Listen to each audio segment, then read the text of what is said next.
Duha ka man naglahing sunog nahitabo sa probinsya sa Misamis Oriental kung asa usa ang patay samtang duha ka bombero ang gitabang. Dugang detalye sa report ni Cyril Chavez.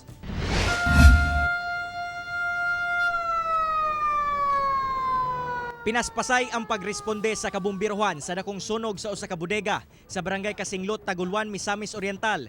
Atol sa pagresponde, gitabang pa kining duha ka mga bumbero human nangaluya tungod sa baga nga aso nga ilahang nalanghap sa bodega.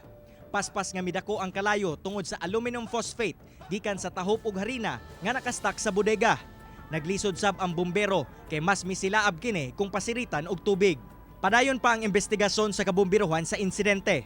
Sa El Salvador City, Misamis Oriental, patay ang 19 anyos nga si Adrian Hangaw human na apil og pagkasunog sa ilang balay sa Zone 3 Barangay Pedro sa Bacolod Sabado sa hapon. Sumala sa amahan sa biktima nga nagsugod ang kalayo sa ilahang kwarto kung asa gituho ang gisindihan sa biktima ang iyang mga sinina. Ginahimo na kuno kini sa biktima kaniadto tungod aduna kuno kini problema sa pangisip. Gisulayan pa og luwas ang biktima apan nagpabilin kini sulod sa nasunog nga balay.